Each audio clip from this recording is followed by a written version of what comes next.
tadi Ustadz bilang ada umroh, ada haji. Nah, umroh itu kan cuman ya satu lah istilahnya. Ya, haji kan ada 3 tuh tadi.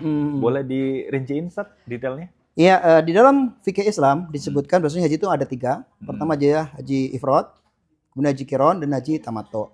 Apa haji ifrad? Haji ifrad itu adalah dia datang ke Mekah untuk niat haji saja.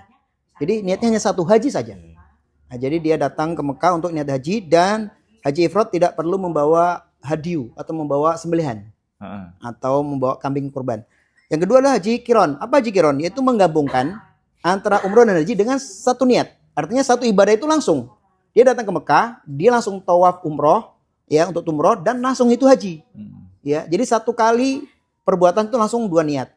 Karena dia menggabungkan haji dan umroh ini, dia wajib membawa sembelihan, ya, atau hadiu, yang nanti disembelih tanggal 10 atau dam, ya. Itu haji qiron. Yang ketiga haji tamattu, dan ini sebaik-baiknya haji, dan itulah yang Rasulullah SAW dan para sahabat waktu itu. Apa haji tamattu? Yaitu dia berangkat haji, tapi dari musim-musim haji. Kapan musim haji? Bulan Syawal. Nah, kalau Indonesia itu kloter pertama kan. Nah, mereka berangkat berangkat haji, tapi langsung umroh dulu. Kan belum masuk tanggal 8 nih. Sedangkan haji mulai tanggal 8. Dia di bulan Syawal haji, umroh dulu. Dan niatnya berbeda. Dia ngambil niat dari mikot. Niatnya bagaimana? Labbaika Allahumma umrotan mutamattian adalah haji. Ya Allah, aku berniat untuk ibadah umroh tamattu sampai musim haji. Nah, dia umroh, tawaf, sa'i, tahalul, dan setelah selesai tahalul dia ganti baju seperti ini. Dia tamatta, santai, perbanyak ibadah di kota Mekah sampai datang tanggal 8. Ketika datang tanggal 8, dia pakai ihram lagi waktu duha itu dan langsung niat labbaika Allahumma hajjan. Dan karena dia menggabungkan 2 ibadah, ya, walaupun ada jeda rentang, maka dia juga wajib membawa hadiu, membawa sembelihan.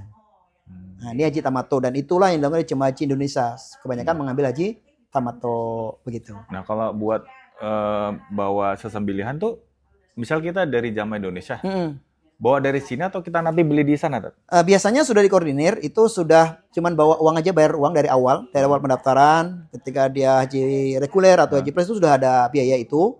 Jadi nanti ada perwakilan, ketua kloter atau ketua rombongan nanti yang menyaksikan penyembelihannya. Nah, jadi tidak membawa. Kalau zaman Nabi Muhammad kan dulu membawa, zaman Rasulullah membawa. Makanya ketika di Mina itu boleh nafar awal. Siapa nafar awal? Itu yaitu pengurus binatang tadi. Ya, yang ngurus binatang atau yang ngurus ternak. Kalau bahkan di mabit di Muzdalifah juga boleh, ya, karena nanti binatangnya akan disembelih di tanggal 10 itu nanti. Jadi memang zaman Nabi Muhammad membawa, jumhur dulu membawa. Kalau sekarang cukup bayar aja, dan itu sudah ada, pemerintah Saudi sudah menyiapkan tempat khusus, area khusus untuk penyembelihan itu. Dan itu biasanya saya dengar dari mahasiswa kita pernah ada tenaga untuk memantau. Jadi Saudi itu demi syar'inya sembelihan hadiu ini, saya dengar langsung dari beliau cerita, bahwasanya dia pernah jadi tim pantau penyembelihan hadiu. Jadi ada satu mahasiswa itu bertugas, dia memantau misalkan penyembelihan 100 ekor kambing. Nah, jadi kambing ini layak nggak layak itu disortir, dan itu disaksikan oleh mahasiswa tadi. Nanti kemudian ketika mau nyembelih pun baca bismillahnya dan sebagainya dipantau. Ketika kelihatannya tukang jagalnya sudah capek lelah, maka disuruh ganti.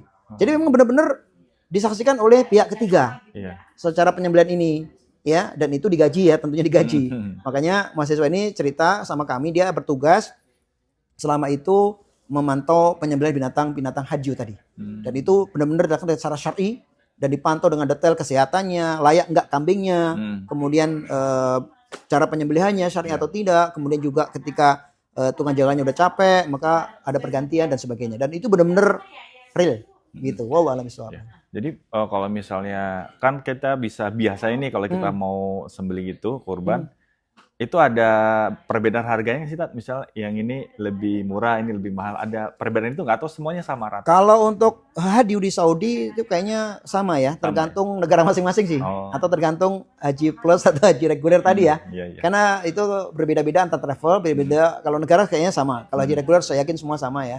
Tapi untuk berbeda kalau di Indonesia kan. Kalau di Indonesia kan memang harga kambing beda-beda ya untuk kurban kita ya. Tapi kalau di sana, wallahu alam, saya kurang tahu. Tapi kalau reguler tentu sama, kalau haji plus tentu per konsorsium ya. Per konsorsium tentu beda-beda ya. Ada konsorsium ini sekian, ada yang 5 juta, mungkin ada 4 juta, mungkin ada yang lebih. Wallahu a'lam bishawab. Wallahu a'lam. Baik, syukran Ustaz. Barakallahu fikum. Hotel Sunnah, umroh murah, servis mewah.